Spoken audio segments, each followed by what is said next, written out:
Welcome to Still Science Lab. Tonight, we are going to tear down the most sacred, heavily fortified, and deeply comforting boundary you have ever known.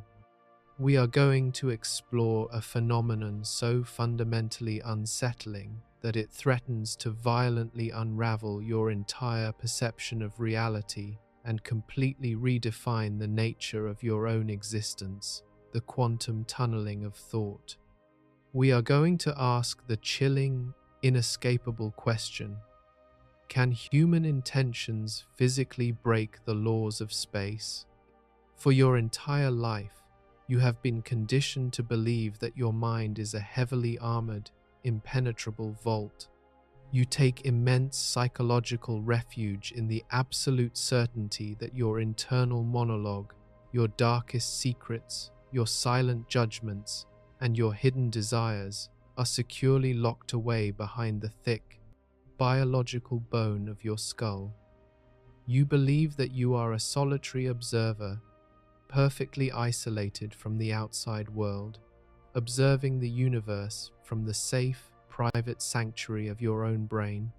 But tonight, we are going to brutally shatter that deeply ingrained illusion. We are going to expose the terrifying, empirical reality that your consciousness is not a closed system. It is a highly volatile, completely porous reactor, and your thoughts are actively, continuously bleeding out into the physical space around you. To truly internalize the sheer, paralyzing horror of a universe without mental privacy, we must first examine a deeply primal, intensely universal human experience. Picture yourself sitting completely alone in an empty room late at night. The heavy wooden doors are firmly locked, the blinds are tightly drawn against the dark, and the house is dead silent. You are completely engrossed in a book or staring blindly at the glowing light of a screen, feeling entirely secure in your physical isolation. You know, with absolute rational certainty, that there is no one else in the building. But then, without any auditory warning, without any shifting shadows or sudden movements to alert your biological senses, a sudden, suffocating sensation violently crawls up your spine. It is the distinct, heavy, and undeniable physical weight of a stare pressing hard against the back of your neck. The microscopic hairs on your arms and the nape of your neck instantly, violently stand on end. Your heart rate inexplicably spikes, pumping a frantic surge of adrenaline into your bloodstream as your primitive, evolutionary survival instincts scream at you to turn around. You whip your head back, your eyes frantically scanning the empty corners of the room, fully expecting to find a physical intruder lurking in the dark, watching you breathe. But the room is perfectly, flawlessly empty. Or consider an equally bizarre, everyday anomaly that defies all rational statistical probability. You are going about your mundane, thoughtless routine. Perhaps you are washing dishes, folding laundry, or driving down a quiet, monotonous stretch of highway. Your mind is wandering through a fog of trivial tasks. And then, suddenly, the vivid image of a specific person violently forces its way into the absolute forefront of your conscious awareness. This is not a person you see every day. It might be an old friend you haven't spoken to in months, or a distant relative who hasn't crossed your mind in years. There is absolutely no logical trigger in your environment, no associative scent or visual cue that led your memory to them. Their face and their name simply hijack your brain. And then, an exact, impossible microsecond later, your phone rings. You look down at the glowing digital screen, and it is their name flashing in the dark. How does the human mind process these deeply unsettling, mathematically impossible moments? As a fragile biological species, we aggressively deploy a massive, collective psychological defense mechanism to protect our sanity. We desperately laugh them off. We neatly and quickly categorize these visceral, jarring experiences into safe, easily dismissible boxes labeled as coincidence, synchronicity, or simple biological intuition. We tell ourselves that the human brain is nothing more than a hyperactive, pattern recognition machine, an imperfect biological computer that occasionally misfires, generating false alarms and seeing connections in the dark where absolutely none exist. We desperately, fiercely want to believe that the heavy, oppressive stare on the back of our neck was just an evolutionary hangover, a useless neurological glitch left over from our ancient ancestors who were constantly hunted by apex predators in the tall grass. We eagerly convince ourselves that anticipating a phone call from a forgotten friend out of billions of people on Earth was just a staggering statistical anomaly, a random, meaningless roll of the cosmic dice that just happened to perfectly align with reality. We violently cling to the concept of coincidence because the alternative explanation is far too profoundly terrifying to accept. We need the lie. We desperately need to believe that our minds are completely sealed, independent entities moving blindly through the world without ever truly, physically touching the invisible minds of the people around us. But the cold, unyielding, and terrifying mechanics of quantum physics absolutely despise the concept of a meaningless coincidence. When you feel that heavy, oppressive stare in a completely empty room, or when you anticipate a distant voice a fraction of a second before the digital signal physically reaches your phone, your biological brain did not simply make a lucky guess. It did not hallucinate a connection. It physically, tangibly, and violently reacted to an actual, physical impact. What you experienced in that dark room was a violent, unseen breach of classical physics. At that exact, terrifying microsecond, your neurological hardware physically received a microscopic, highly concentrated subatomic projectile that was forcefully fired from another human mind. The intention of another conscious observer, their focused attention, their sudden, overwhelming desire to speak with you, or their intense, localized emotional state was literally converted into a physical wave of subatomic energy that violently crossed the spatial divide and crashed directly into your nervous system. This absolute physical reality completely annihilates the fundamental bedrock of human individuality. The thick, biological bone of your skull is not the impenetrable fortress you have always believed it to be. In the bizarre, terrifying, and deeply counterintuitive architecture of the subatomic realm, solid matter is a spectacular illusion.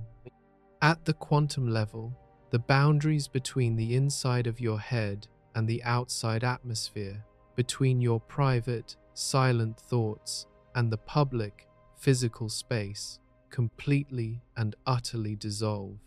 Your brain is a wet, highly charged electrical sponge, constantly generating massive amounts of volatile quantum activity.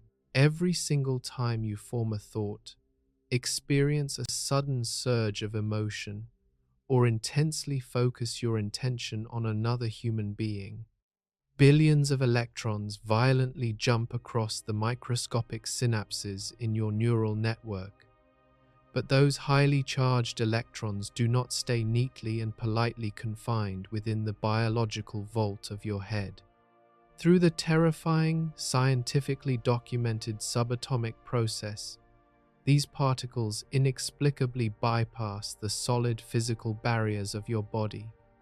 They bleed straight through the bone. They radiate out into the empty air. And when those escaping subatomic particles carry the heavily encoded weight of focused human intention, they travel through the surrounding space like invisible, radioactive shrapnel. Your brain did not intuitively predict a phone call. Your quantum receptors physically caught the subatomic shockwave of the caller's intention before they even pressed the button. The sudden, inexplicable dread you feel when someone is staring at you with intense malice from across a crowded room is not a psychological projection or a trick of the light. It is the literal, physical sensation of their weaponized consciousness actively bombarding your localized reality. You are literally feeling the subatomic friction of their dark thoughts violently colliding with your own neurological receptors. You are constantly, passively intercepting the radiating, invisible signals of the minds that surround you. The comforting illusion of your private, isolated consciousness is officially dead. You are not a solitary thinker sitting quietly in the dark, safe sanctuary of your own head. You are a completely exposed, highly vulnerable biological receiver walking blindly through a universe that is deafeningly loud, constantly bombarded by the leaking, tunneling intentions of an interconnected, subatomic hive mind. You have absolutely no privacy, and your mind is an open door. Tonight, we are going to dissect the terrifying physics that make this intrusion possible, and we are going to look into the abyss to understand why the classical laws of space, distance, and solid matter are absolutely powerless to protect you from the physical, crushing weight of another person's thoughts. To truly understand the absolute, terrifying vulnerability of your own consciousness, we must first aggressively dismantle the most foundational, deeply comforting illusion that governs your everyday physical existence: the concept of solid matter. From the exact moment you were born, your biological brain has been meticulously conditioned to trust in the absolute, uncompromising rigidity of the physical world. When you walk into your home at night, you close a heavy wooden door behind you, you slide a thick, steel deadbolt into place, and you immediately feel an overwhelming, localized sense of psychological relief. You look at the thick drywall, the reinforced concrete foundation, and the heavy panes of glass in your windows, and you implicitly trust that these physical barriers are absolute. You believe, with every fiber of your primitive, evolutionary hardware, that you have successfully separated yourself from the chaotic, unpredictable dangers of the outside world. We build towering fortresses, impenetrable bank vaults, and heavy, lead-lined panic rooms entirely based on the deeply ingrained assumption that matter is a permanent, impassable roadblock. We assume that if an object does not possess the overwhelming kinetic force required to violently shatter a barrier, it is mathematically, physically guaranteed to be stopped by it. This is the comforting, predictable realm of classical Newtonian physics. It is a neat, orderly, and highly rational hallucination engineered by human biology to keep us from completely losing our minds. If you take a heavy, solid iron ball and hurl it with all your physical strength against a massive, reinforced concrete wall, the outcome is never in doubt. The ball strikes the concrete, the kinetic energy is rapidly dispersed as a loud, concussive sound and a microscopic burst of heat, and the heavy iron sphere violently rebounds, clattering harmlessly to the floor. It completely lacked the raw destructive energy required to break the structural bonds of the concrete, so it was fundamentally denied passage. The wall did its job. The barrier held. This predictable, mechanical cause and effect is the bedrock of our sanity. But this comforting, solid reality is a spectacular, macroscopic lie. It is a fragile, superficial simulation that only exists because you are looking at the universe from a massive, zoomed-out, heavily filtered biological perspective. When you strip away the macroscopic illusion and violently plunge into the abyssal, chaotic, and profoundly counterintuitive depths of the subatomic realm, the comforting rules of classical physics instantly, completely disintegrate. At the absolute, fundamental basement of reality, the ironclad laws of the universe morph into bizarre, terrifying suggestions, and the very concept of an impenetrable wall is brutally exposed as a localized biological myth. To understand the mechanism that allows your private thoughts to physically leak into the room around you, we must examine a completely verified, heavily documented, and deeply unsettling phenomenon known to theoretical physicists as quantum tunneling. Imagine a single, isolated subatomic particle, such as an electron, vibrating in the freezing, dark void of the quantum realm. Now, imagine placing a microscopic, theoretically insurmountable energy barrier directly in its path. In the classical, macroscopic world, this is the exact equivalent of the iron ball facing the massive concrete wall.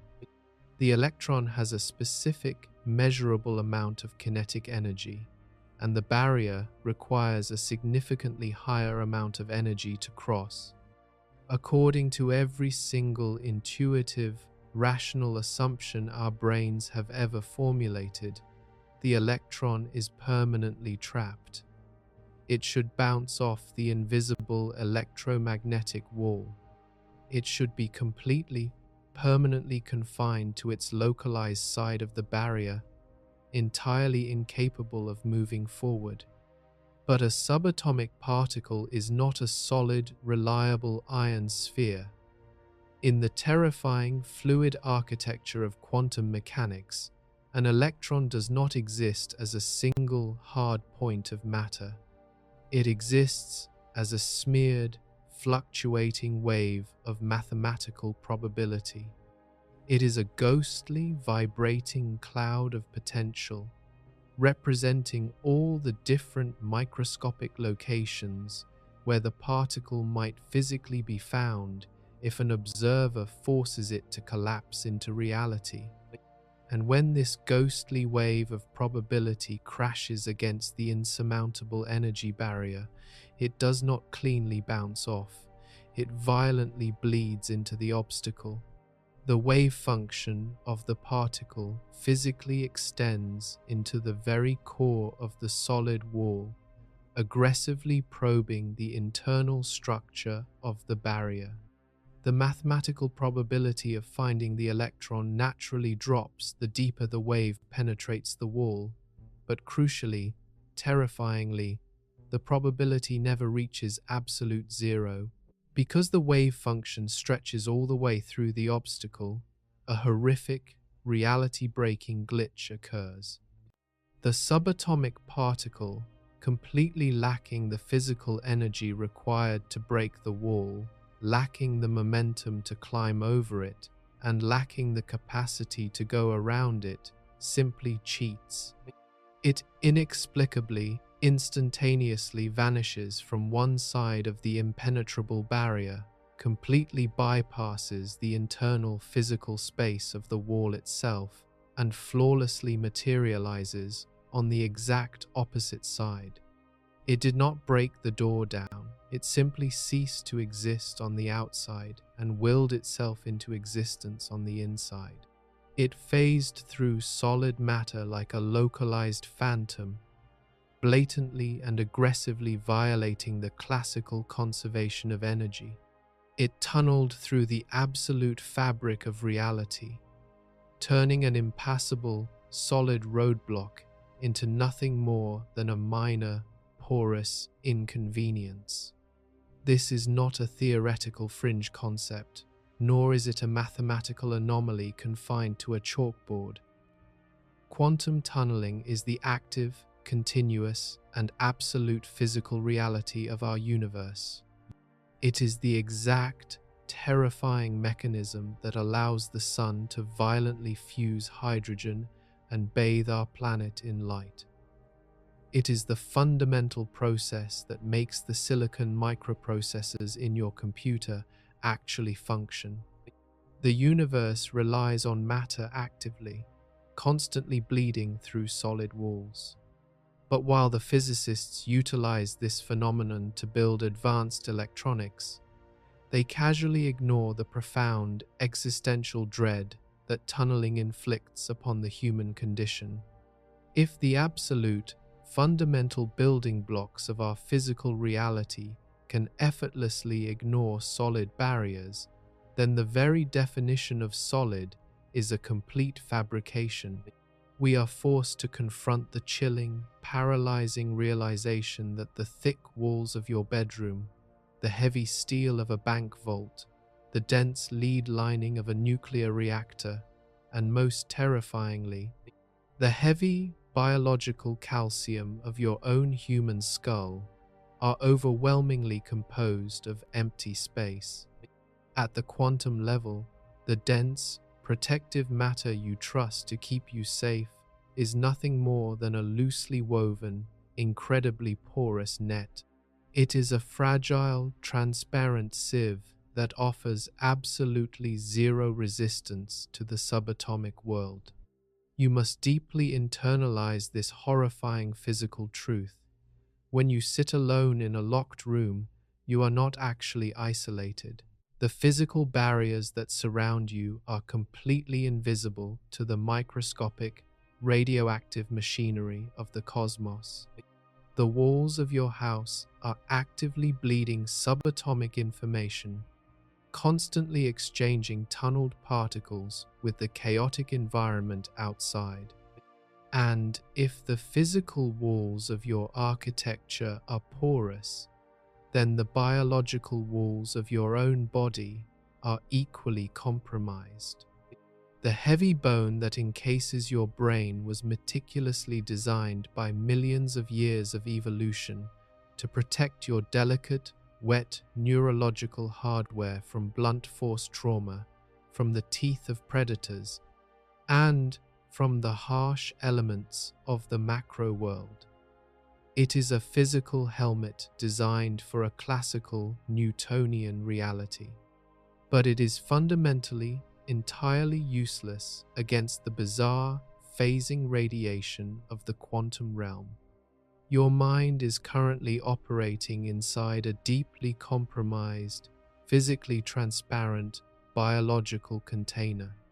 The thick skull you rely on to keep your thoughts private, to keep your internal monologue securely locked away from the judging eyes of the outside world, is a localized hallucination. It is an evolutionary lie. To a tunneled electron, your skull does not even exist. It is just another temporary, porous energy barrier, an irrelevant, ghostly suggestion of a wall that a highly charged particle can effortlessly vanish through and instantly reappear on the other side.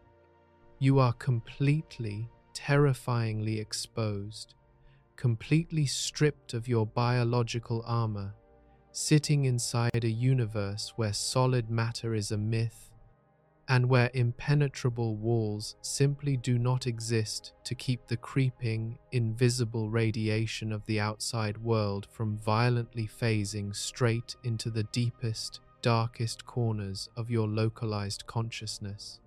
We comfort ourselves by fiercely clinging to a highly sanitized, incredibly simplistic biological narrative about the nature of our own minds. We are taught in brightly lit classrooms that the human brain is nothing more than an immensely complicated, but ultimately predictable biological computer.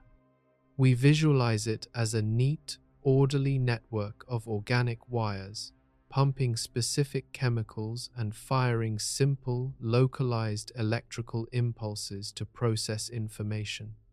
We view our heads as sealed, self-contained hard drives, firmly believing that consciousness is a strictly internal, chemical reaction securely locked away inside a dark, bony vault. This classical, macroscopic model of neurology is deeply reassuring because it guarantees our absolute isolation and our ultimate privacy. It promises us that our minds are our own. But this mechanical, orderly vision of human cognition is a spectacular macroscopic fairy tale. It is a desperate biological lie designed to hide the chaotic, terrifying, and profoundly unstable reality of how your consciousness actually physically operates. The human brain is not a simple machine. It is a warm, wet, messy, and incredibly volatile quantum reactor. To understand the absolute, suffocating horror of your own leaky consciousness, we must zoom in far past the soft grey matter, past the pulsing blood vessels, and peer directly into the microscopic, chaotic architecture of your nervous system.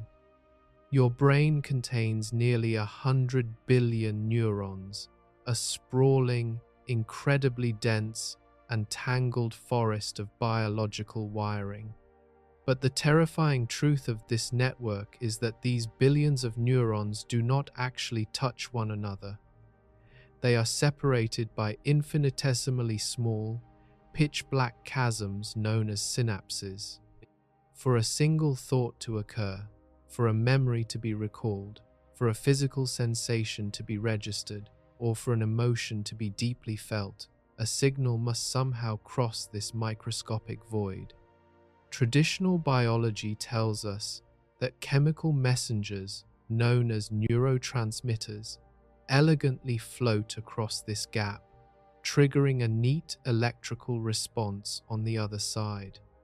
But underneath that slow, clumsy, and heavy chemical soup lies a blindingly fast, hyperactive subatomic storm that completely defies the classical laws of physics. At the absolute fundamental base of human cognition, the raw data of your consciousness is transmitted by electrons. Billions upon billions of highly charged subatomic particles are constantly, violently swarming at the jagged edges of these synaptic cliffs. And here is where the comforting, predictable laws of biology completely surrender to the bizarre, reality-breaking mechanics of the quantum realm. These electrons do not simply flow like water through a pipe. The synaptic gap, while microscopically small to our human eyes, is a massive, seemingly impassable physical canyon to a subatomic particle. It is an energy barrier that the electron technically does not possess the physical momentum to cross. To bridge this void, the electrons heavily rely on the exact same terrifying, space-defying glitch we have already exposed. They engage in continuous, violent quantum tunneling. Millions of times every single second, the particles carrying the spark of your awareness inexplicably vanish from the edge of one neuron, completely bypass the empty space of the synaptic gap, and instantly, flawlessly materialize on the other side. Your mind is not functioning through the stable laws of classical physics. It is continuously, aggressively exploiting a microscopic loophole in the fabric of reality just to form a single, coherent thought. This brings us to a philosophical and physical intersection so deeply unsettling that it threatens to break the human spirit. We desperately like to think of our thoughts as weightless, ethereal ghosts. We believe our minds belong to a localized, spiritual realm, completely detached from the physical dirt and matter of the universe. But a thought is a fiercely physical event. Every single childhood memory you cherish, every deep-seated, paralyzing phobia that keeps you awake in the dead of night, and every incredibly dark, violent, and shameful impulse you desperately repress and hide from the outside world is not an abstract, floating concept. It is a highly specific, fiercely physical configuration of quantum data. Your most unspeakable secrets, the intense hatred you quietly harbor for a colleague, the profound, crippling grief you bury behind a fake smile, and the illicit desires you would rather die than confess to another living soul are literally, physically encoded into the spin, the charge, and the highly erratic trajectory of these tunneling electrons. Your entire personality, your entire subjective experience of reality is a physical substance. It is a radioactive, localized storm of subatomic particles constantly exploding and phasing through the dark, wet voids inside your head. And now we finally arrive at the absolute, inescapable nightmare of the Wetware reactor. If your consciousness is physically composed of tunneling quantum particles, and if we have already established with absolute, empirical certainty that solid matter is completely, laughably porous to the subatomic realm, then the biological fortress of your skull is an evolutionary joke. The fundamental, unyielding nature of quantum tunneling dictates that a wave of probability does not simply stop exactly where it is supposed to. It is not a precise, surgical laser. It is a chaotic, smeared cloud of potential. When billions of electrons violently tunnel across the synaptic gaps in your brain to formulate a secret thought, the vast majority of them successfully reach the target neuron, allowing you to internally process the idea. But the quantum realm is inherently messy, wild, and incredibly volatile. The wave function of those highly charged particles stretches outward, expanding in every conceivable direction. This mathematically guarantees that a terrifying fraction of those electrons absolutely do not land on the adjacent neuron. They violently overshoot the target.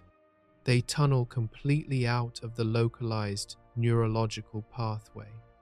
Because these rogue, heavily encoded electrons are completely unbound by the classical rules of Newtonian physics, the soft, wet tissue of your brain, the heavy liquid of your cerebral spinal fluid, and the dense protective calcium of your skull offer absolutely zero physical resistance.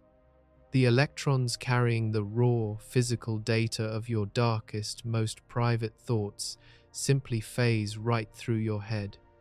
They violently bypass the biological armor of your body, treating your bone like empty space, and they bleed directly into the open air around you. You are not a sealed, isolated container.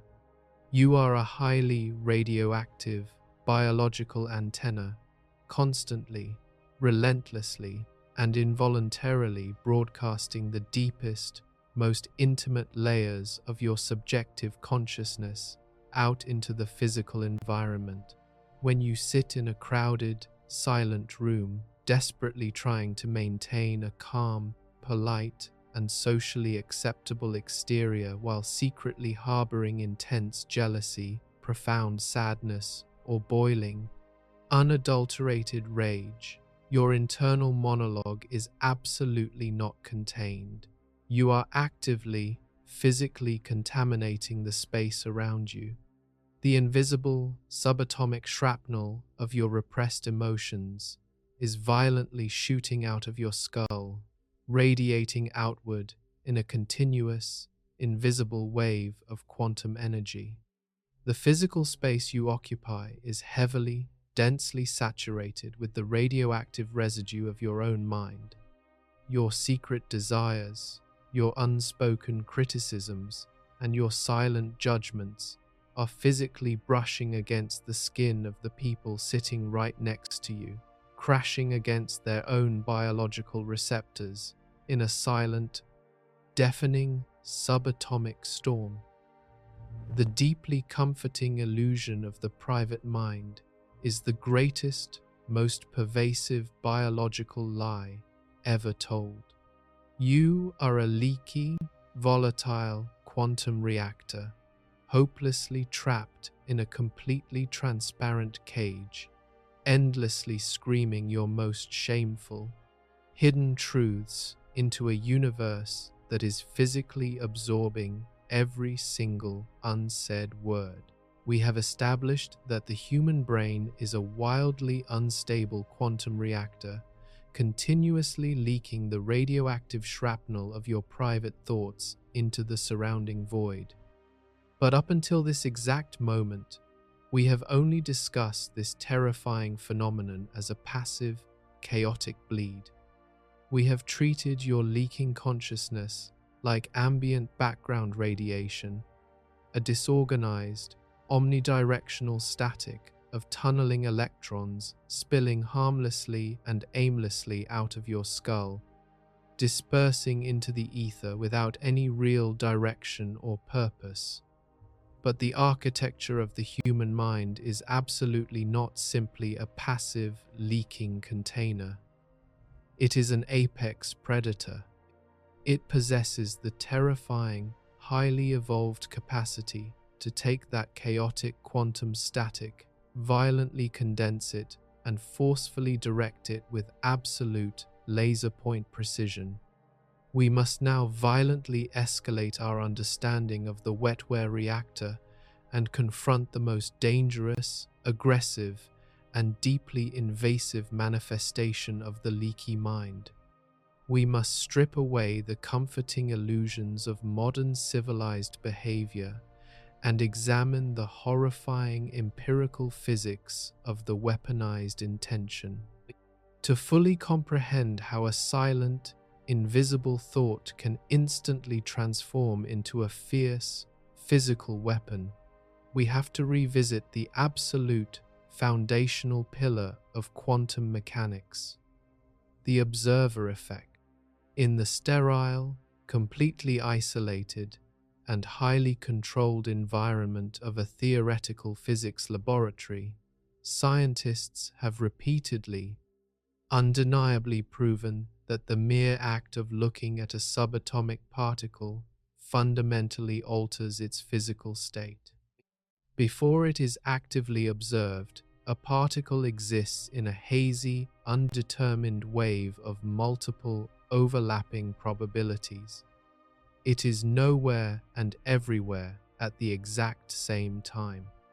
But the exact microsecond a conscious observer measures it, the exact moment a human mind focuses its attention upon that specific point in space, that ghostly wave violently collapses into a single, definitive, solid reality. The academic establishment discusses this bizarre phenomenon with a cold, comfortable detachment, treating the observer as a passive, neutral, and harmless biological lens. They desperately, intentionally ignore the terrifying, undeniable implication of their own mathematics. Observation is absolutely not passive. Observation is an active, aggressive, and fiercely physical interference with the fabric of reality. Your conscious attention is a heavy, blunt instrument that literally forces the subatomic world to violently bend and conform to its presence. Now, take that cold, sterile laboratory principle, drag it out into the chaotic, messy reality of human interaction, and violently inject it with the raw, volatile fuel of primal human emotion. What happens when the observer, collapsing the wave function, is not a detached, objective scientist calmly reading a dial on a machine, but a deeply flawed human being consumed by intense, boiling, unadulterated rage? Human emotion is not an abstract, poetic concept, nor is it a mystical, ethereal aura. It is a highly specific, fiercely physical, and hyper-energetic configuration of the brain's quantum network.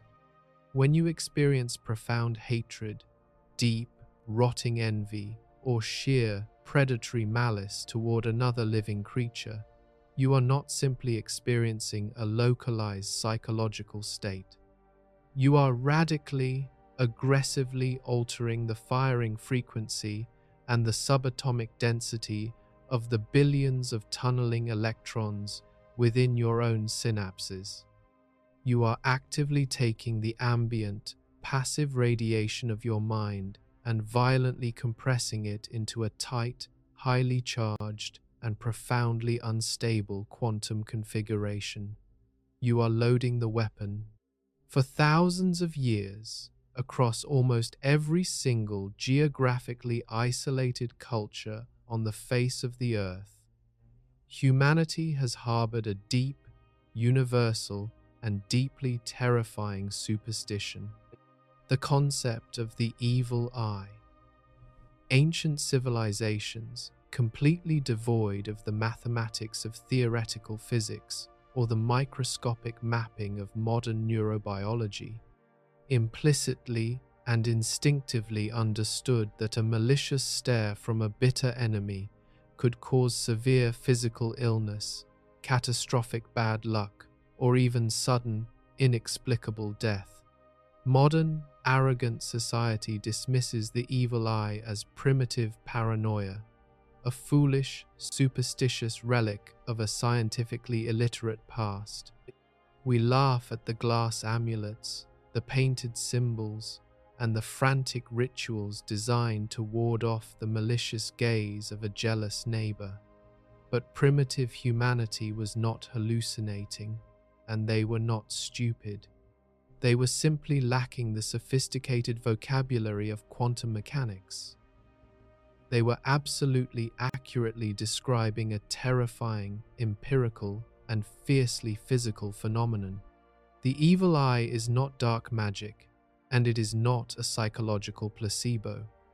It is the primitive, instinctual recognition of weaponized quantum tunneling. When a person stands across a crowded room and locks their eyes onto you, fueled by an intense, overwhelming, and focused hatred, they are absolutely not simply looking at you.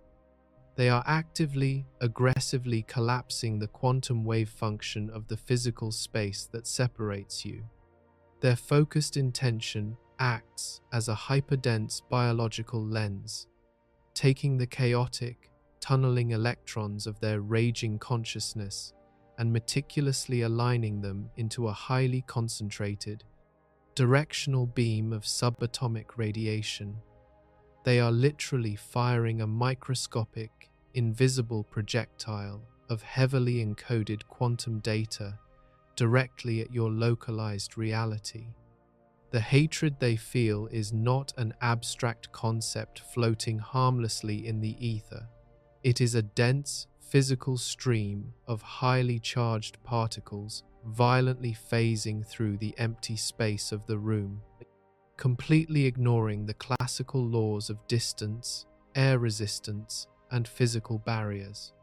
And because your own biological brain is a highly sensitive, wildly porous quantum receiver, it absolutely, undeniably registers the violent impact. This is the exact, horrifying mechanical explanation for that sudden, suffocating sensation of dread that violently washes over you when you are being watched by someone who deeply wishes you harm. When that concentrated beam of weaponized, tunneled electrons strikes your physical form, it does not bounce off harmlessly like light reflecting off a mirror. It violently phases straight through your clothing, straight through the epidermis of your skin, and effortlessly bypasses the thick, useless biological armor of your skull. The foreign, deeply malicious electrons aggressively crash into your own fragile, highly balanced synaptic network. You are physically, literally absorbing the highly toxic, radioactive decay of someone else's hatred. You can physically feel the heavy, oppressive weight of their intention breaking through your biological shields. It manifests as a sudden, completely inexplicable spike in severe anxiety, a cold, prickling sweat, a visceral, sinking twisting in your gut, or a sudden, sharp, localized headache. Your primitive, evolutionary hardware is frantically sounding the alarm, desperately trying to warn your conscious mind that your localized reality is currently under a severe, invisible subatomic bombardment. You are experiencing the microscopic, violent friction of a foreign, hostile consciousness actively attempting to overwrite and corrupt your own quantum state. The sheer, concentrated malice encoded in those tunneling electrons acts as a highly effective subatomic poison, aggressively interfering with the delicate chemical and electrical processes of your own mind. It is a biological cyber attack executed entirely through the invisible, reality-breaking physics of the subatomic realm, and you have absolutely no firewall to protect yourself. We walk through our daily lives completely oblivious to the invisible quantum crossfire that constantly, relentlessly surrounds us. We desperately cling to the belief that as long as someone does not physically cross the room and lay their hands on us in an act of macroscopic violence, we are perfectly safe. We believe that the bitter, silent resentment of a co-worker sitting in the next cubicle, the deep, boiling envy of a false friend smiling at our success, or the sheer, random malice of a stranger staring at us on the subway are completely, totally harmless as long as they remain safely unspoken. But the terrifying, empirical reality of the weaponized intention violently shatters this deeply comforting illusion. A silent enemy is absolutely not a harmless enemy. Their silence is merely the absence of acoustic noise. It does not stop the blinding, highly radioactive roar of their focused quantum hatred. Every single time you become the focal point of intense, negative human emotion, you are standing completely unprotected in the center of a subatomic firing squad. You are being actively, physically degraded by the sheer, invisible force of human malice. The universe has equipped every single conscious observer with a terrifying, untraceable weapon of localized destruction, and the only ammunition required to pull the trigger is a focused, hateful thought. You are permanently trapped in a completely transparent, highly fragile biological cage, entirely at the mercy of the invisible, penetrating radiation of every single envious, bitter, and angry mind that simply decides to look in your direction. We have isolated the terrifying mechanics of a single, focused mind. We have established that a solitary, weaponized intention can physically breach your biological armor and violently corrupt your localized quantum state. But human beings are rarely solitary creatures. We aggressively cluster together. We pack our fragile biological vessels into heavily congested public transit. We cram ourselves into dense, suffocating concrete cities, and we gather by the tens of thousands in sprawling stadiums and crowded public squares. We view these massive gatherings through the deeply comforting, highly sanitized lens of sociology and community. We inherently believe that we are simply sharing physical space, maintaining our strict, impenetrable individuality and our sovereign free will, while standing shoulder to shoulder with thousands of absolute strangers. But if a single human brain is a highly volatile, actively leaking quantum reactor, then a dense, tightly packed crowd of people is absolutely not a harmless social gathering. It is a terrifying, fundamentally unstable, and highly radioactive quantum hazard. It is an unshielded nuclear core rapidly approaching critical mass, and you are willingly standing directly inside the containment chamber. Modern psychology and sociology attempt to explain the terrifying, unpredictable phenomenon of mass panic or sudden mob violence through abstract, purely behavioral concepts. They use sanitized, academic terms like herd mentality, de-individuation, or social contagion. They desperately want you to believe that when a peaceful protest suddenly, inexplicably erupts into a violent, bloodthirsty riot, or when a calm, orderly crowd in a theater instantly transforms into a trampling, primal stampede at the absolute slightest hint of smoke, it is simply a psychological cascade of visual cues and auditory panic. They argue that you see others running, you hear the screams, and your brain logically, independently decides to run as well. This is a pathetic, macroscopic lie meticulously designed to protect your deeply held, fragile illusion of free will. The sudden, violent synchronization of thousands of human minds is absolutely not a behavioral choice. It is not sociology. It is a catastrophic, cascading quantum chain reaction occurring at the absolute fundamental, subatomic level of reality. It is the exact, terrifying physical process of a nuclear detonation, scaled directly to the biological architecture of human consciousness. Imagine standing in the absolute epicenter of a massive, densely packed crowd. You are completely surrounded by thousands of actively leaking, highly porous quantum reactors. Under normal, relatively calm conditions, the ambient subatomic radiation of the crowd is a chaotic, disorganized, and highly conflicting static. Billions of tunneled electrons are constantly, aggressively phasing through the air in every conceivable direction, carrying random, overlapping thoughts of boredom, anticipation, hunger, or mild annoyance. Your own biological receiver is constantly being bombarded, but the subatomic signals are contradictory and relatively weak, allowing your conscious mind to easily filter out the chaotic noise and maintain its isolated, internal monologue. But intense human emotion is the highly volatile catalyst that violently organizes this localized quantum chaos.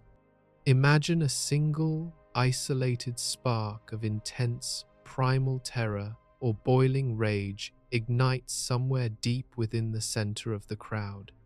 Perhaps one person perceives a sudden, catastrophic threat or experiences a moment of absolute, blinding anger.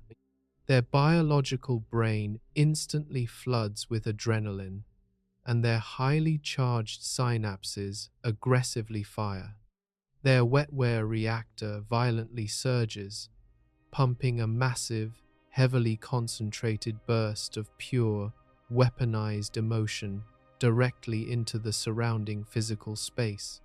This intense, localized burst of fear does not rely on acoustic screams or frantic, waving visual gestures to spread to the people nearby. The heavily encoded, tunneling electrons of that absolute terror violently phase straight through the physical bone and biological tissue of the dozens of people immediately surrounding the epicenter. Their localized quantum states are instantly, physically corrupted by the subatomic intrusion, without their conscious permission, without any logical or visual assessment of their physical environment. Their own nervous systems violently react to the tunneled radiation. They instantly feel the exact same primal, paralyzing dread or unadulterated rage.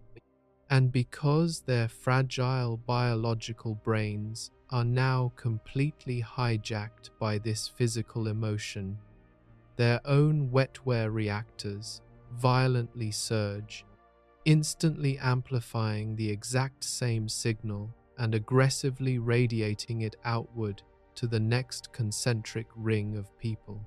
It is a subatomic shockwave of pure, weaponized emotion, expanding outward at near light speed, violently collapsing the individual quantum boundaries of every single mind it physically touches. The disorganized chaos of the crowd instantly aligns into a singular, highly focused, and profoundly destructive subatomic frequency. When this cascading quantum chain reaction violently washes over your localized position, the comforting illusion of your autonomous free will is instantly, brutally eradicated. You are bombarded by the sheer, unimaginable radioactive volume of thousands of human minds leaking absolute terror or boiling rage simultaneously. The thick, evolutionary bone of your skull is utterly, laughably useless against this highly concentrated subatomic tsunami. The massive, overlapping wave of tunneled electrons violently crashes through your biological shields and physically, tangibly, overwrites your internal neurological network. You do not consciously decide to feel angry. You do not logically, rationally choose to panic. The physical, tunneling radiation of the mob violently rewires your synaptic pathways in real time. Your own internal monologue, your rational, calming thoughts, and your deeply held, foundational moral convictions are completely, instantly drowned out by the deafening, physical roar of the collective consciousness. You are no longer an independent, sovereign observer navigating the universe. You are forcibly assimilated. You become a completely mindless, biological drone, violently tethered to a temporary, highly localized hive mind. This is the true, paralyzing horror of mob violence and mass hysteria. When a massive crowd violently tears through a city street, shattering glass, destroying property, and setting fires with absolute, synchronized malice, or when a panicked mass of humanity blindly, ruthlessly tramples each other to death in a desperate, irrational bid for a narrow exit, you are not witnessing a temporary breakdown of societal order. You are witnessing the absolute, terrifying, and uncompromising power of a synchronized quantum field. The individuals caught within the violent mob are completely trapped inside their own bodies, their rational, isolated minds screaming in silent, suffocating horror as their physical vessels commit acts of unspeakable, brutal violence or primitive, animalistic cowardice entirely against their own will. They are biological marionettes whose neurological strings are being violently pulled by the invisible bleeding radiation of the thousands of minds surrounding them. The physical friction of their densely packed bodies acts as a massive subatomic amplifier, locking them into a terrifying, inescapable feedback loop of escalating emotion that completely and utterly overrides their individual sovereignty. They are physically, irrevocably infected by the raw, weaponized intention of the collective mass. The profound existential dread of this reality forces us to violently reevaluate every single social interaction, every crowded room, and every massive public event you will ever attend. You must deeply understand that your individuality is highly fragile, entirely temporary, and deeply dependent on physical isolation from the hive. When you willingly step into a dense crowd of human beings, you are knowingly stepping into a highly radioactive, deeply unstable quantum environment where your free will is entirely, terrifyingly conditional. You are constantly operating at the absolute mercy of the collective emotional state of the strangers pressing against you. If a critical mass of those leaking, porous minds suddenly shifts toward terror, panic, or violence, your biological architecture will offer absolutely zero physical resistance. You will be violently infected by their tunneled thoughts. Your localized, private consciousness will be effortlessly hijacked, and you will blindly, helplessly participate in the cascading quantum chain reaction. The human species is absolutely not a collection of isolated, rational individuals.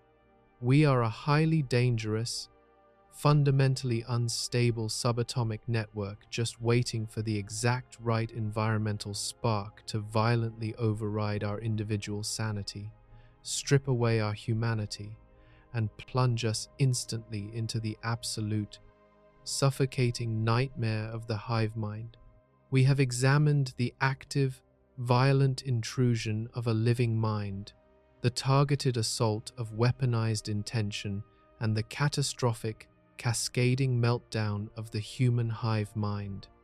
In all of these terrifying scenarios, the subatomic threat is generated by a living, breathing observer actively firing their corrupted quantum data into your localized reality. But the absolute horror of the leaky mind does not simply vanish the moment the biological reactor stops functioning. The horrific implications of quantum tunneling extend far beyond the immediate chaotic interactions of the living. To truly understand the inescapable, permanent nature of this subatomic radiation, we must violently, completely abandon the comforting concept of dead, inert matter. We must confront the terrifying physical reality of empty rooms, abandoned structures, and the profound, lingering residue of human trauma. We must scientifically deconstruct the universal, primal myth of the haunted house and expose it for what it truly is, a highly localized, geographical stain of radioactive, subatomic terror. Every single human being, regardless of their intense skepticism or their strict adherence to rational logic, has experienced the exact same visceral, deeply unsettling phenomenon. You walk through the front door of an old, abandoned house, or you step into a specific, seemingly ordinary room in a completely normal building, and you are instantly hit by a massive, invisible, and suffocating wall of pure dread. Your eyes meticulously scan the environment, and your logical brain processes the visual data, confirming that the room is perfectly empty. The dust is undisturbed, the wallpaper is simply peeling from age, and there is absolutely no physical threat present. Yet, your primitive, evolutionary hardware violently rebels. The air inside the room feels inexplicably heavy, thick, and profoundly oppressive, as if you are trying to pull wet wool into your lungs. The ambient temperature seems to plummet, not in a way that would register on a standard thermal thermometer, but a deep, localized coldness that aggressively penetrates straight to your bone. The microscopic hairs on your arms stand completely erect, your heart rate spikes, and an overwhelming, irrational sense of grief, panic, or sheer malice violently presses down on your chest. You feel profoundly, undeniably unwelcome, and your body screams at you to immediately turn around and run back out into the light. For centuries, modern science, architecture, and psychology have desperately attempted to sanitize and rationalize this terrifying universal human experience. They construct elaborate, comforting, macroscopic excuses to protect our fragile sanity. They blame the heavy, suffocating feeling on low-frequency infrasound vibrating through old, rusted pipes, subtly disrupting the inner ear and inducing nausea. They point to microscopic, toxic black mold spores silently blooming behind the drywall, causing mild neurological distress. They argue that subtle, subconscious geometric anomalies in the room's architecture, or the specific, harsh angle of the shadows, simply trigger a biological, evolutionary fear of the dark. We eagerly accept these clinical, material explanations because we desperately need to believe that our environment is neutral, that the physical space around us is nothing more than dead wood, cold concrete, and empty air. But these macroscopic rationalizations are a spectacular, pathetic lie. The sudden, violent dread you feel when you cross the threshold of a corrupted room is not an acoustic illusion, and it is not a psychological misfire. It is an empirical, terrifying physical reaction to a heavily saturated, highly radioactive quantum environment. To understand how a physical room can become a terrifying quantum hazard, we must look at the extreme limits of the Wetware reactor. When a human being experiences a normal, everyday emotion, their brain leaks a relatively low-level, ambient subatomic static. But what happens to the biological reactor when a person experiences a moment of profound, absolute, and unadulterated agony? Think of a horrific, violent tragedy. A brutal murder committed in the dark confines of a locked basement. A drawn-out, agonizing death from a terminal illness in a lonely, isolated bedroom. Or a moment of completely shattered psychological sanity, where a human mind completely breaks down in a state of pure, suffocating terror. In these extreme, catastrophic, localized events, the biological brain does not just leak, it completely and violently ruptures. The synapses fire with such blinding, catastrophic intensity, fueled by massive, lethal surges of adrenaline and cortisol, that they generate a massive, omnidirectional subatomic shockwave.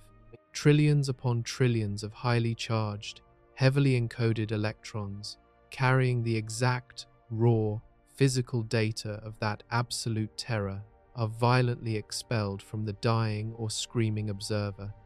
These corrupted, highly energized particles completely ignore the useless biological armor of the skull, radiating violently outward at near light speed, and they immediately crash into the physical architecture of the room. We have already established that the plaster, the wood, the concrete, and the glass are completely porous to the quantum realm. But these materials are absolutely not empty voids. They are incredibly dense, complex atomic lattices and crystalline structures.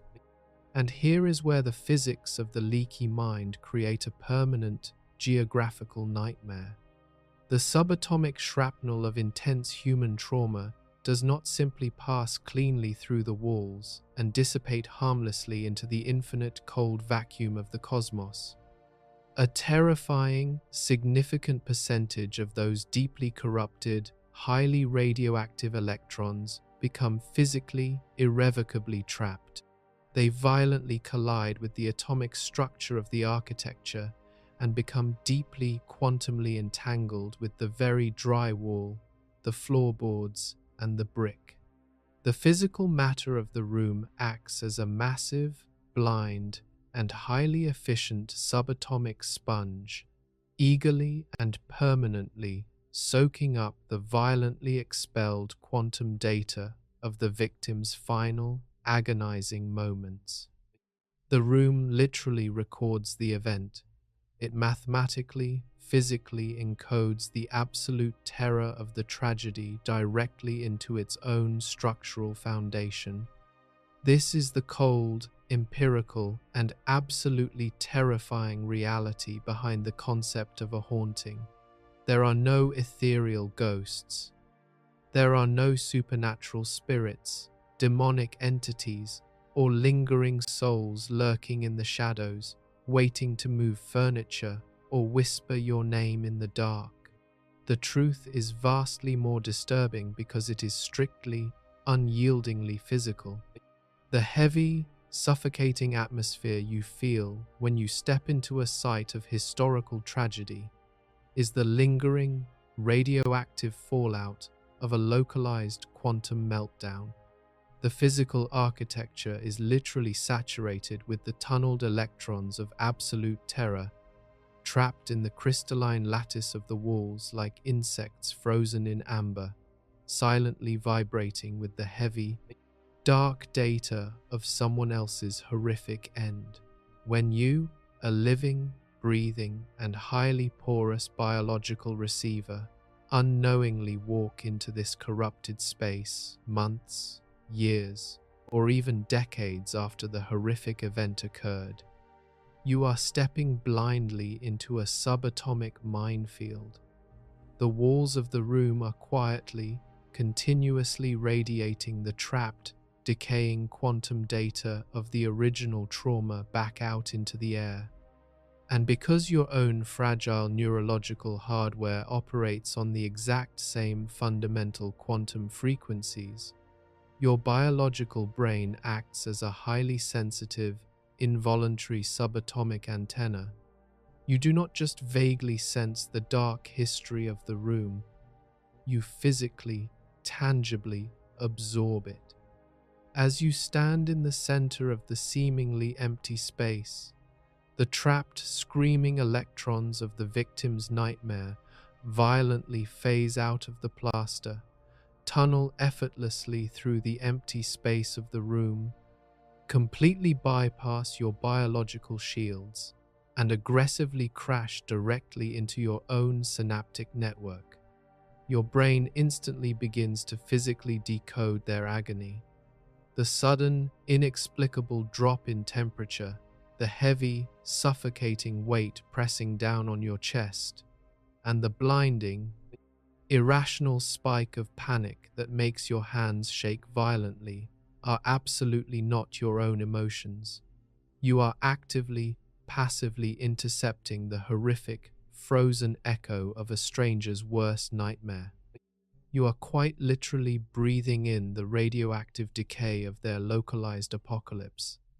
The boundaries between the past and the present, between your living mind and the violently expelled mind of the dead, completely disintegrate.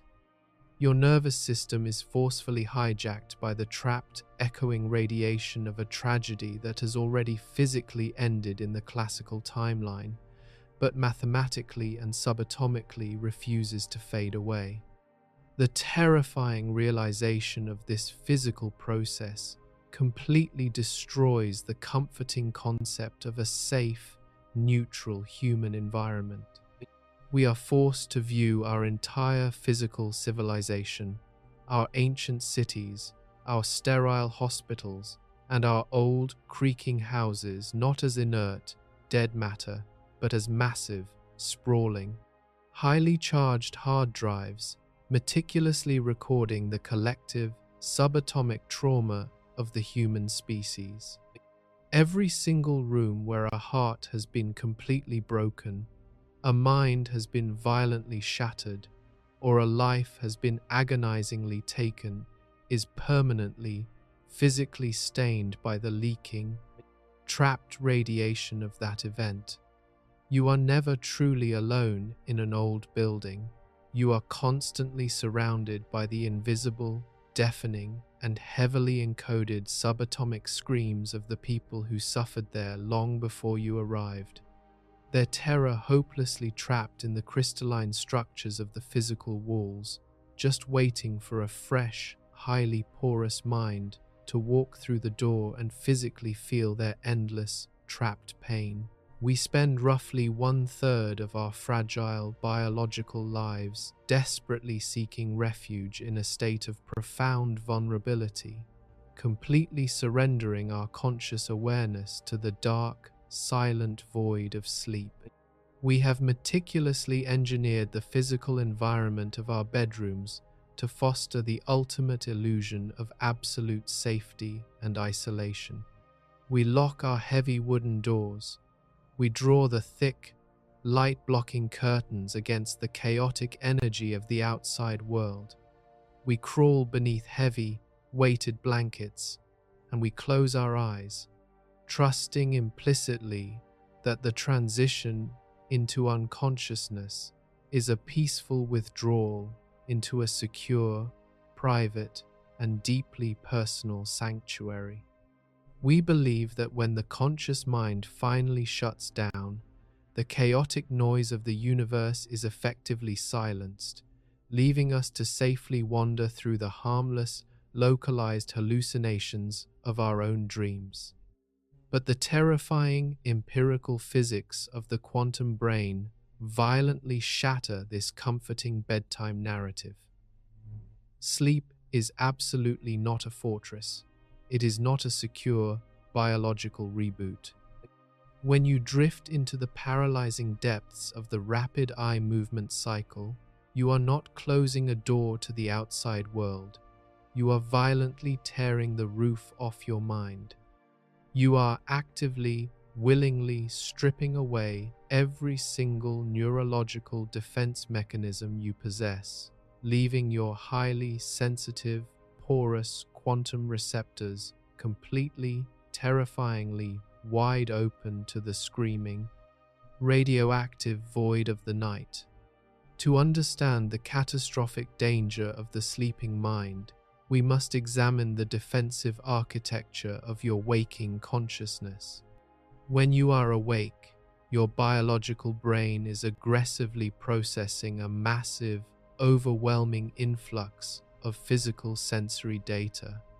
Your eyes are constantly absorbing photons, your ears are decoding acoustic vibrations, and your logical, rational ego is desperately working overtime to filter, organize, and sanitize reality.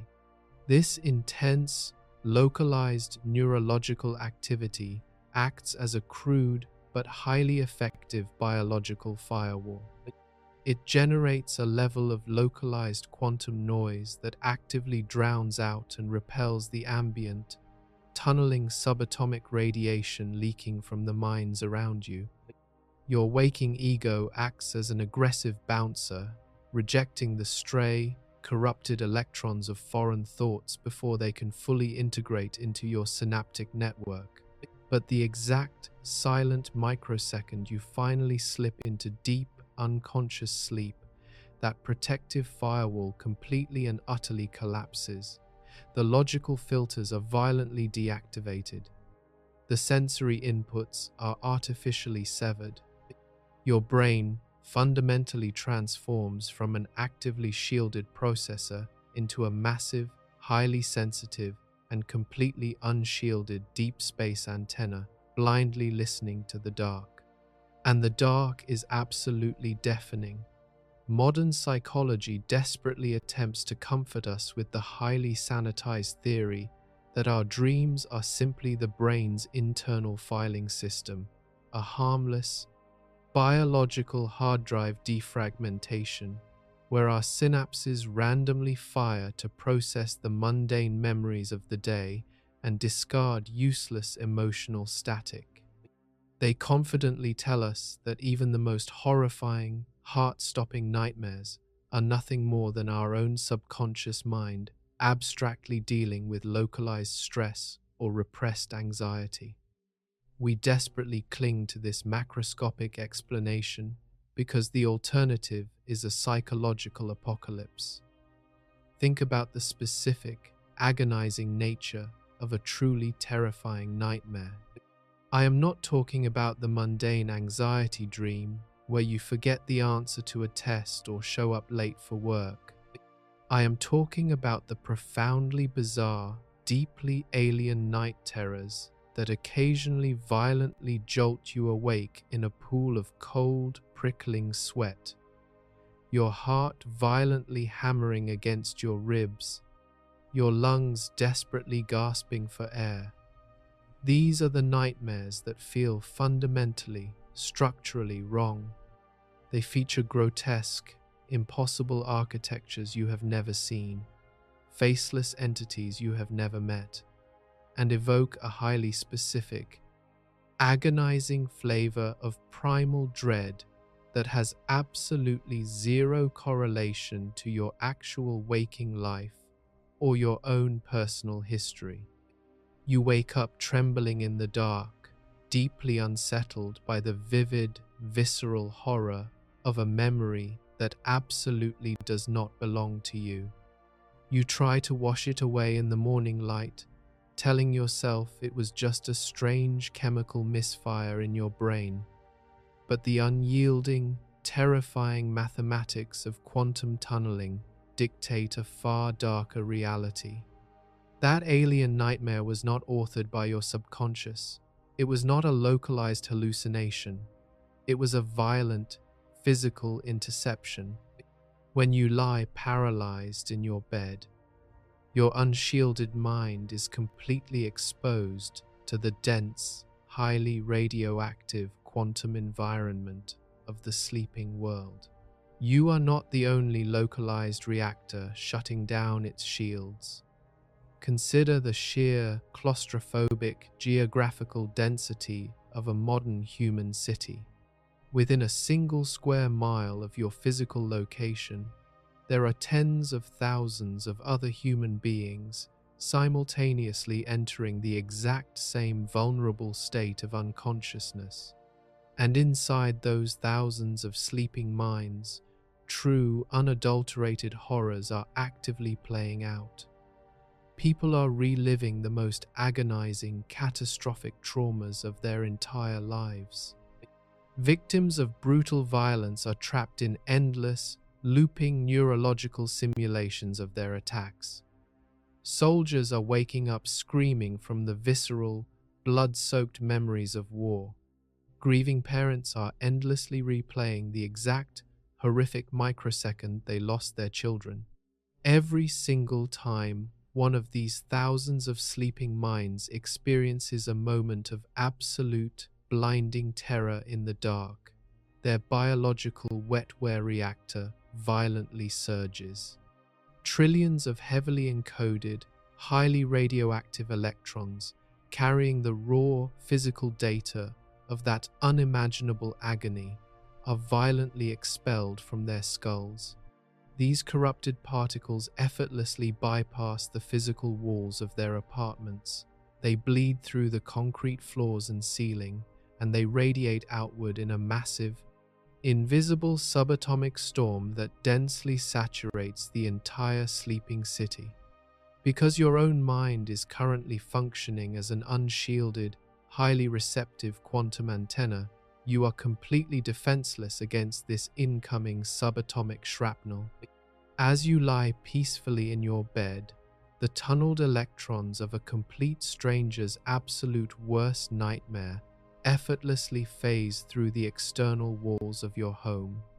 They bypass the locked door, they bleed through the heavy, comforting blanket, and they violently crash directly into your open, highly sensitive synaptic network.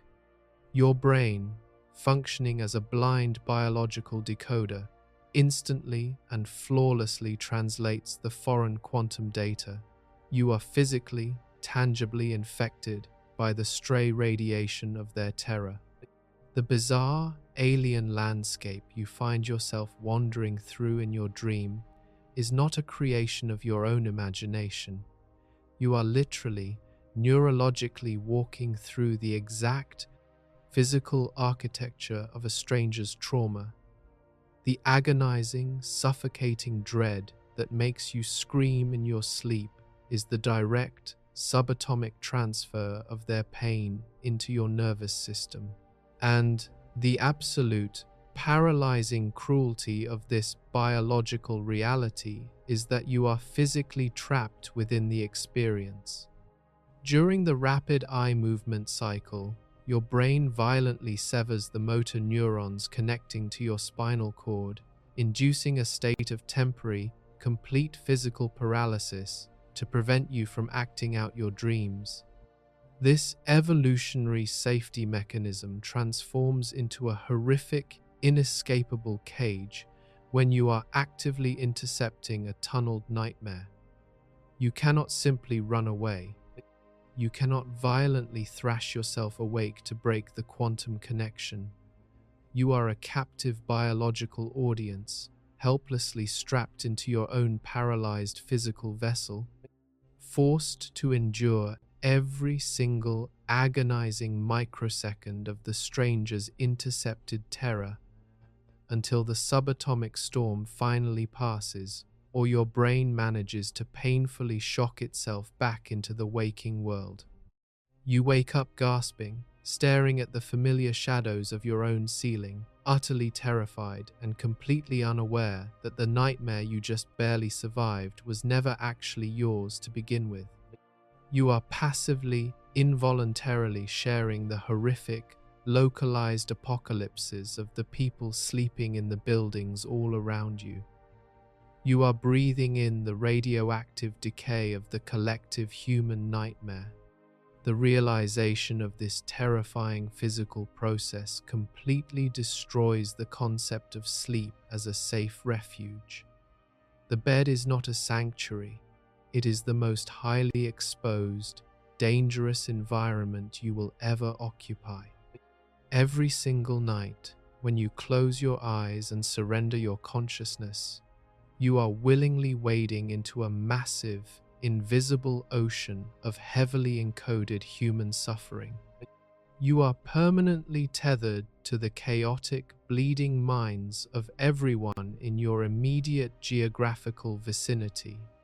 The walls of your bedroom offer absolutely zero protection from the violent, subatomic intrusion of the night terrors radiating from the strangers sleeping just a few yards away. You are a completely naked, porous observer, floating in a dark, deafening void, endlessly forced to intercept, process, and physically suffer through the agonizing, tunneled nightmares of a city that mathematically refuses to keep its horrors to itself.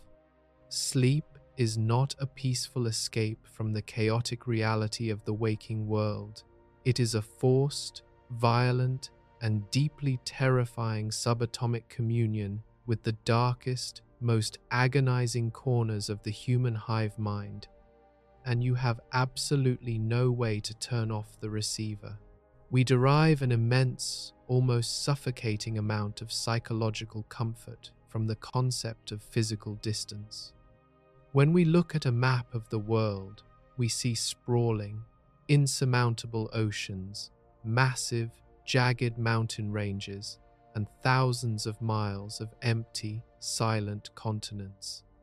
We are biologically hardwired by millions of years of evolution to believe that space is the ultimate, absolute buffer against danger. If a catastrophic event occurs on the other side of the planet, or even just a few hundred miles away, we feel an intoxicating, deeply selfish sense of safety. We believe that distance dilutes trauma. We trust in the unyielding, macroscopic law that a physical event requires a physical mechanism, a vector, and a significant amount of time to travel from one point to another. The speed of sound, the speed of kinetic impact, and even the absolute universal speed limit of light itself all demand time to cross the vast, empty spaces of our physical reality. This is the bedrock of classical physics, a neat, orderly, and highly predictable framework that allows us to sleep soundly at night, knowing that the horrors of the world are safely, permanently kept at bay by the sheer, insurmountable volume of geography. But this comforting assumption is a spectacular, macroscopic delusion. The physical distance you trust to protect you is an absolute lie. To completely shatter this illusion, we must expose the most baffling, reality-breaking, and profoundly terrifying mechanism in all of theoretical physics.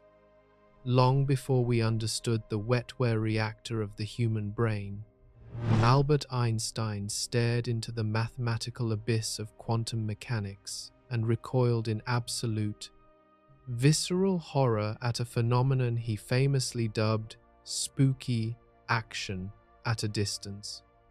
Today, we call it quantum entanglement. In the sterile, perfectly controlled vacuum of a laboratory, physicists can take two subatomic particles and force them to interact, permanently bonding their quantum states together. Once these two particles are entangled, they completely cease to be independent entities. They become a single, unified physical system, regardless of the physical space that separates them. You can take one of these entangled particles and leave it in a laboratory on Earth, and you can fire the other particle entirely across the observable universe, placing it on a dead rock billions of light years away. If you then violently alter the spin or the charge of the particle on Earth, the particle on the other side of the cosmos will instantly, simultaneously alter its own state to perfectly match it. There is absolutely no delay. There is no signal traveling through the void. It completely, effortlessly mocks the speed of light. In the quantum realm, the concept of physical distance is entirely irrelevant. Space is nothing more than a localized hallucination. The academic establishment treats this terrifying phenomenon as a bizarre quirk of particle physics, safely locking it away in microscopic laboratories and complex mathematical equations. But we have already established, with absolute empirical certainty, that the human brain is not a classical machine. It is a chaotic, densely packed, and highly volatile quantum reactor. And human beings do not exist in sterile isolation. We aggressively, biologically seek out deep, prolonged physical and emotional connections with other conscious observers. Think about the people you love with a primal, unconditional ferocity. Think about your parents, your siblings, your children, or the partner who shares your bed every single night. For years, you share the exact same physical space, you breathe the exact same air, and your biological Wetware reactors constantly, relentlessly exchange tunneling electrons. Your emotional states synchronize. Your neurological networks mirror each other. Through thousands of hours of intense, focused observation and shared human experience, the subatomic particles within your respective brains do not just casually interact.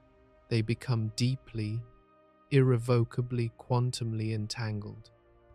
The people you are emotionally bound to are not simply psychological attachments.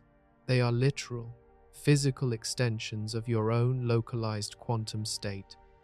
You are permanently, subatomically tethered to their biological hardware, This brings us to the paralyzing, suffocating horror of the isolation paradox.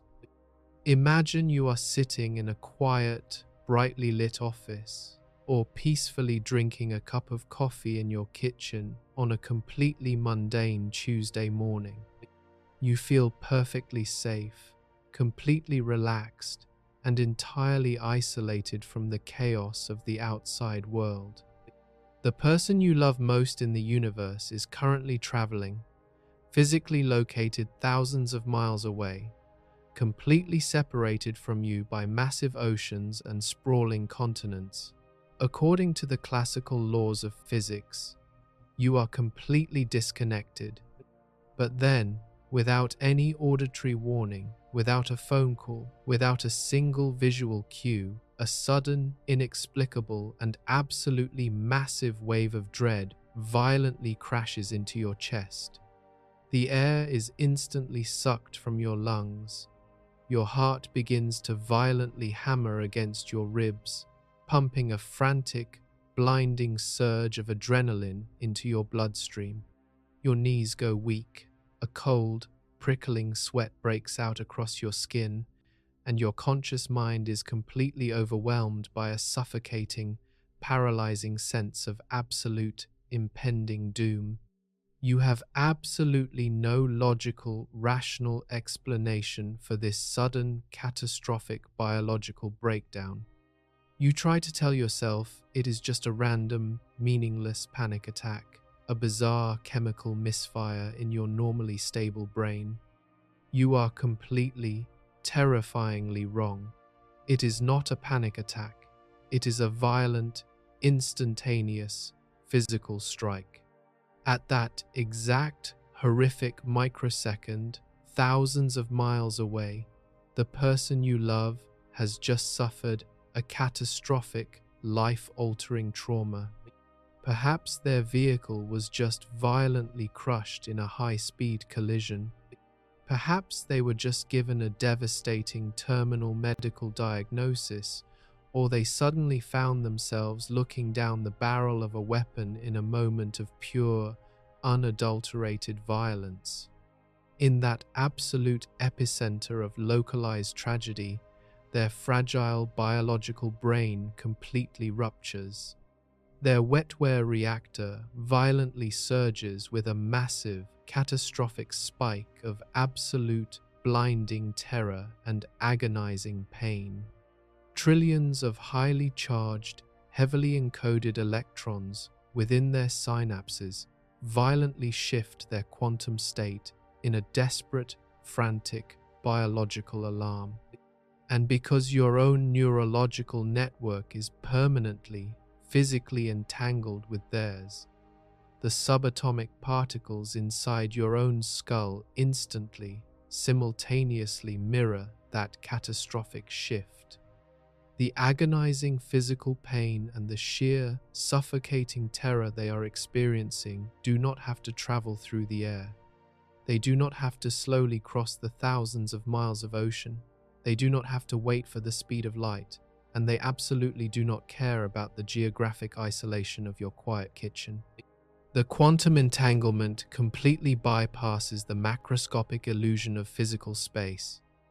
The raw, unfiltered data of their horrific agony physically tunnels directly into your nervous system at zero latency. You are physically, tangibly feeling the violent, subatomic echo of their tragedy the exact microsecond it occurs. Your sudden, unexplainable chest pain is the phantom impact of their localized collision. Your suffocating panic is the exact, physical replica of their blinding terror. You are forced to blindly, helplessly intercept the most agonizing moment of their entire life, completely unaware of the actual context, entirely unable to help them, and hopelessly trapped in the horrific, physical backlash of their suffering. This is the ultimate, inescapable trap of human connection. Love is not a magical, protective aura, and emotional attachment is not a harmless psychological bond. It is a highly dangerous, permanent subatomic vulnerability. The more intensely you love someone, the more intimately you share your life with them, the more deeply you entangle the microscopic architecture of your respective minds. You are meticulously, willingly building a permanent, instantaneous conduit for their future trauma to violently strike your own nervous system. You cannot outrun the pain of the people you love. You cannot put enough physical distance, enough continents, or enough oceans between you and their suffering. You are permanently bound to a hive mind of your own making, a deeply localized, highly radioactive network of entangled observers. When their reality violently shatters, your reality will instantly, mathematically mirror the exact same apocalyptic crack, no matter where you are hiding on the face of the earth.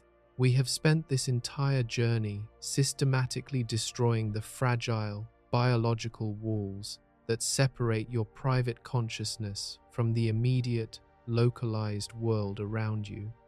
We have watched your thoughts bleed into the physical architecture of empty rooms, infect the fragile minds of sleeping strangers, and violently hijack the nervous systems of the people you deeply love. But all of these terrifying scenarios still rely on a deeply comforting geographical limitation. We are still thinking entirely too small. We are still falsely assuming that the threat of the leaky mind is confined to the immediate gravity well of the Earth, bounded by the physical proximity of other human beings or the concrete structures we build. To truly comprehend the absolute apocalyptic scale of your own naked vulnerability, we must violently tear away the final, most deeply cherished psychological defense mechanism you possess, the concept of time and erasure. We desperately believe that when a thought is finished, it simply vanishes. We believe that our most humiliating memories, our deepest, most paralyzing regrets, and the dark, unspoken secrets we swear to carry to our graves will eventually just fade away into the silent oblivion of the past. But the unyielding, terrifying laws of thermodynamics and quantum mechanics absolutely forbid the erasure of information.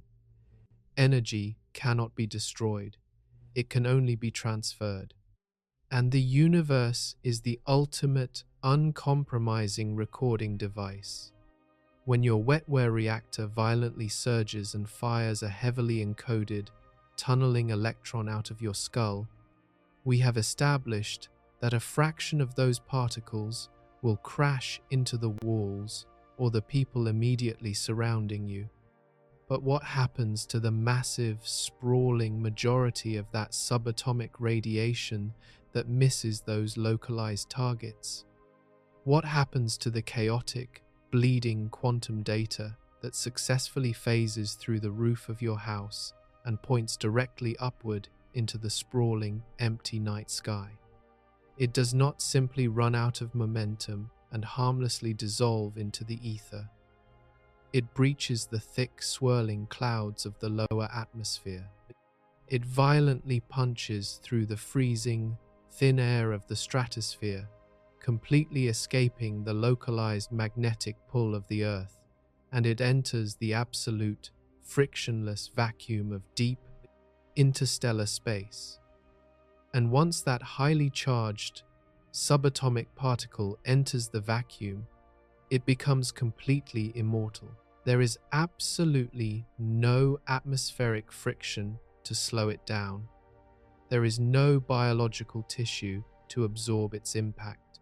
It instantly becomes a permanent, perfectly preserved physical wave of quantum data, radiating outward in a massive, ever-expanding sphere, traveling blindly into the abyss at the absolute, uncompromising speed of light.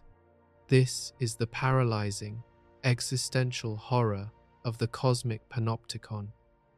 You must understand that every single thought you have ever formulated is currently on this physical journey. Think back to the most profoundly humiliating moment of your entire life, the memory that makes your stomach violently drop, the secret that fills you with such intense, suffocating shame that you physically cringe in the dark when you remember it. You have spent years meticulously hiding that memory from your family, your friends, and society, completely convinced that as long as you never speak the words aloud, the secret is safely, permanently buried in the dark, silent vault of your own mind. But you are spectacularly, tragically wrong. The exact microsecond that shameful thought crossed your synaptic network, your brain fired it directly into the cosmos. That highly specific, fiercely physical configuration of your absolute worst humiliation is currently screaming through the freezing vacuum of space. It has already passed the dead, red deserts of Mars. It is currently tearing through the swirling, radioactive gas storms of Jupiter. It will eventually cross the crushing, invisible boundary of the heliosphere and plunge directly into the deep, uncharted waters of the Milky Way galaxy. You are not a private, isolated observer quietly navigating your own life. You are a blindingly bright, highly radioactive, subatomic lighthouse, relentlessly broadcasting your most intimate, closely guarded truths into the freezing dark. Every fleeting moment of intense, unjustified malice you felt toward a stranger, every dark, violent impulse you deeply repressed, every pathetic, desperate plea for attention you silently harbored in your chest, none of it is gone.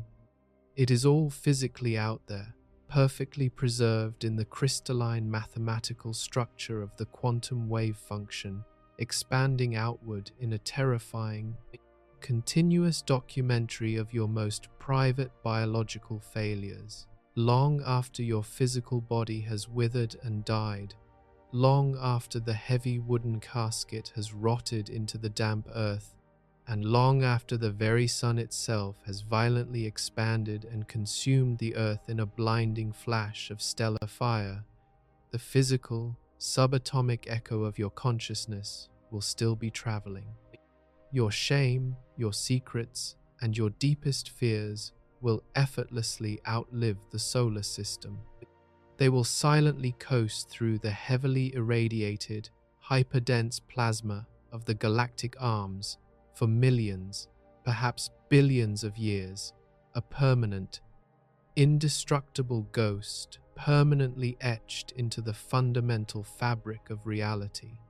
We look up at the sprawling, diamond-dusted canopy of the night sky, and we romantically describe the universe as a vast, silent, and majestic void.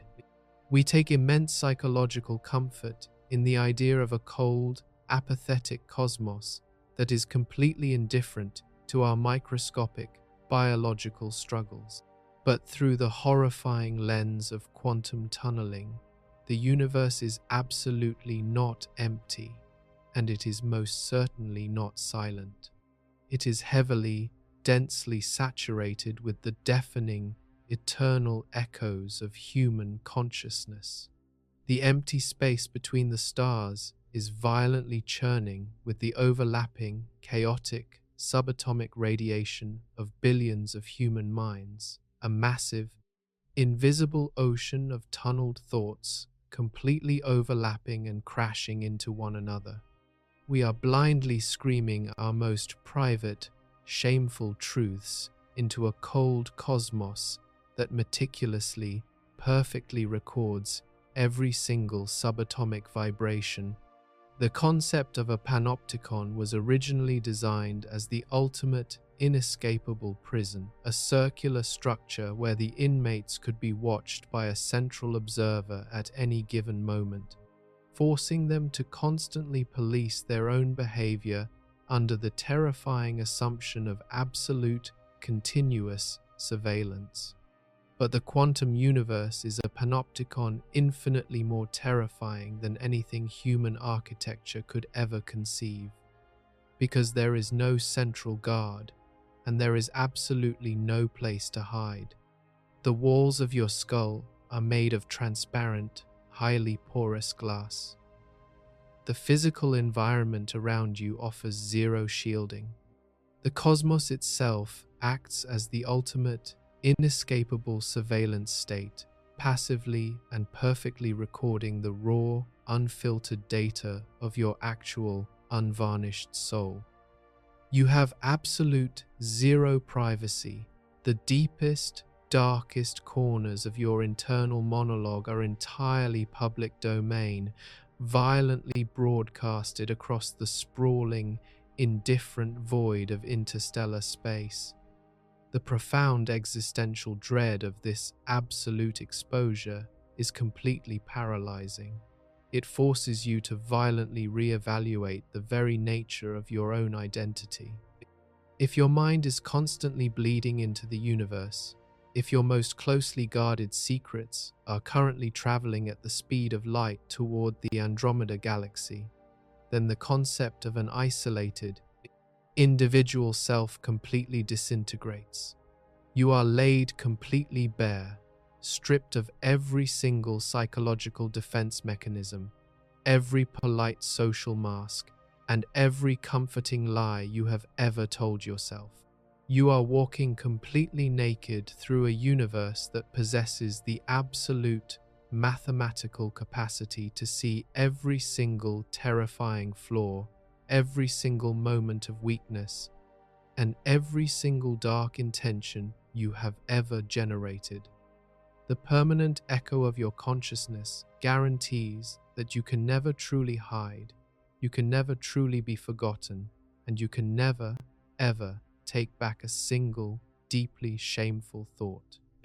We are condemned to endlessly pollute the majestic, silent void of space with the chaotic, screaming radioactive decay of our own minds, trapped in an eternal, transparent cage of our own making, watched by the cold, unblinking eyes of the quantum universe forever.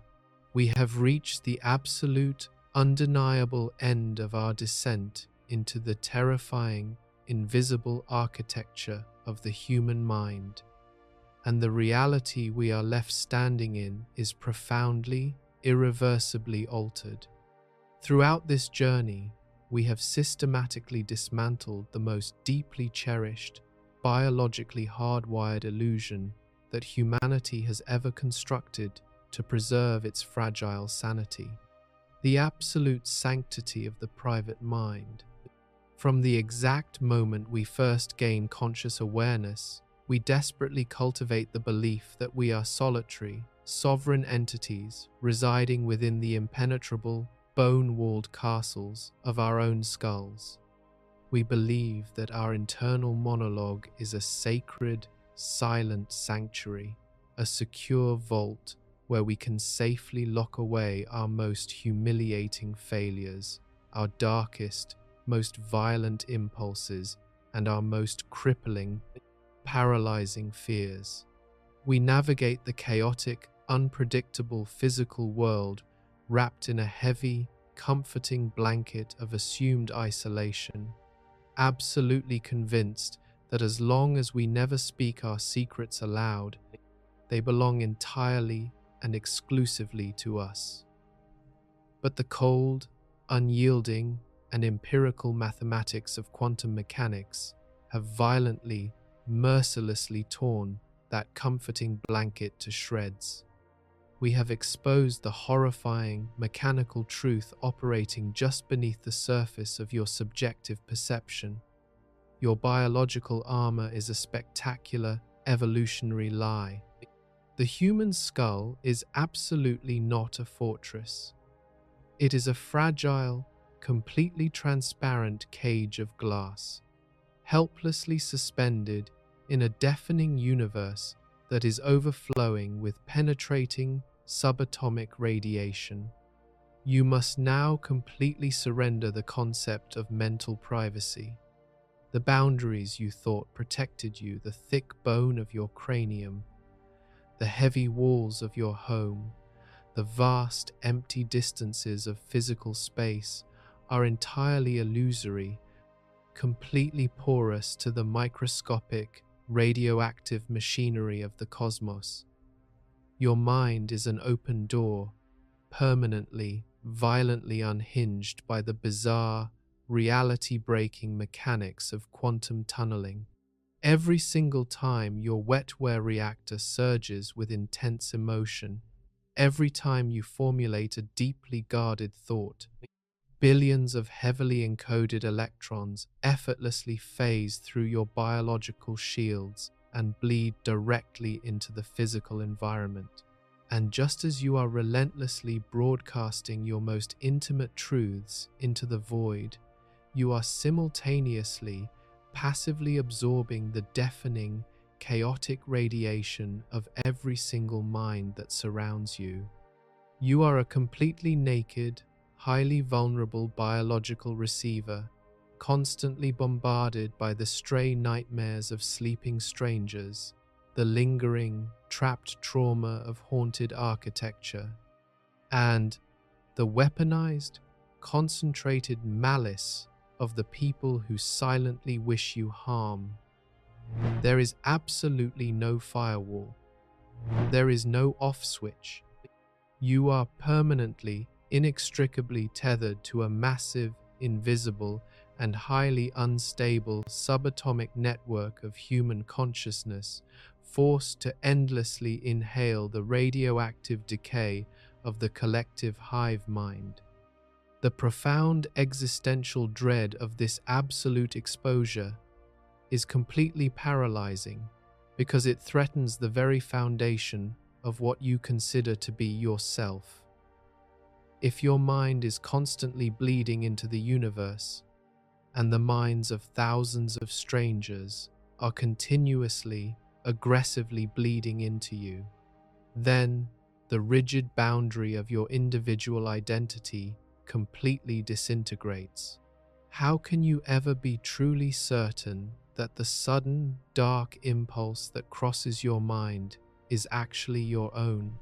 How do you know that the sudden wave of paralyzing sadness you feel on a random Tuesday afternoon is a product of your own neurochemistry and not the tunneled, intercepted grief of a stranger weeping in the apartment next door? You are a fragile vessel, completely submerged in a raging, invisible river of foreign emotion.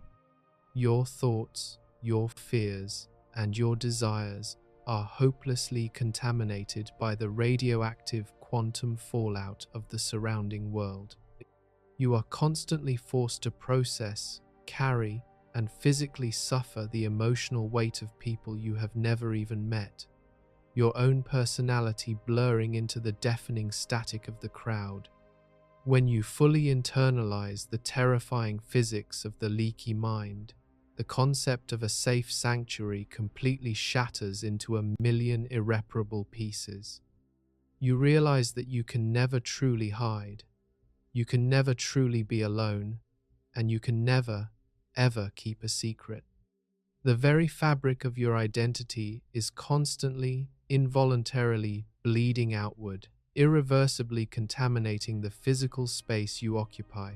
The walls of your bedroom, the fabric of your clothing, and the very air you exhale are densely saturated with the heavily encoded subatomic truth of who you really are behind the polite, socially acceptable masks you wear. And simultaneously, the dark, corrupted, and often violent thoughts of the outside world are continuously, aggressively invading the deepest, most private corners of your internal monologue. We are a species of profoundly isolated, terrified observers, all desperately pretending that we cannot hear the deafening, subatomic screams of the people standing right next to us. We are hopelessly trapped in a completely transparent, fragile biological cage, endlessly polluting the physical environment with the radioactive shrapnel of our own consciousness, completely at the mercy of the invisible, penetrating radiation of a universe that mathematically refuses to let us keep our thoughts to ourselves. I want you to carry this heavy, suffocating awareness with you tonight. I want it to permanently alter the fundamental way you perceive the empty spaces in your life. The next time you find yourself sitting completely alone in a dark, quiet room, perhaps late at night when the chaotic noise of the city has finally died down, pay close attention to the subtle, physical reactions of your own body. When the silence is suddenly broken by a visceral, suffocating sensation of dread, when the microscopic hairs on your arms violently stand on end, and a deep, irrational coldness presses hard against your spine, do not try to comfort yourself with macroscopic lies. Do not look toward the dark corners of the room, frantically searching for the shifting shadow of a physical intruder. Do not listen for the creak of a floorboard or the click of a lock. The threat you are feeling is not a physical body invading your space. The threat is profoundly more intimate and vastly more terrifying.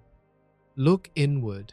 Look at the invisible, highly concentrated quantum waves violently crashing against the fragile glass of your own mind. Realize that your localized reality has just been breached by the subatomic, radioactive fallout of another human consciousness.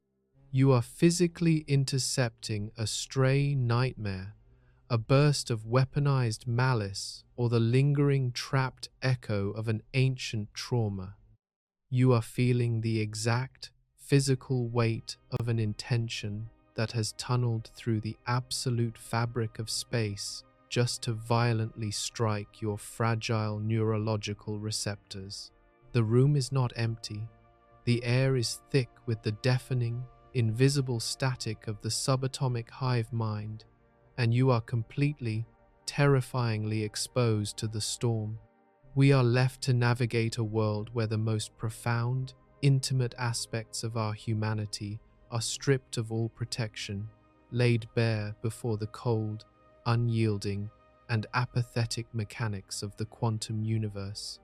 We are forced to live with the agonizing knowledge that our minds are leaking, that our secrets are eternal, and that our private sanctuaries are nothing more than beautiful, biological delusions.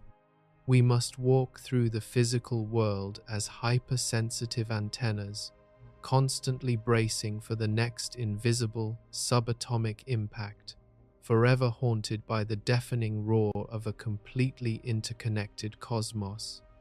Does the realization that your darkest, most private thoughts are physically leaking out into the world make you feel connected to the universe? Or does it make you feel like you are living in a terrifying, transparent cage? Let me know your thoughts in the comments below. Good night, and I will see you in the next video here at Still Science Lab.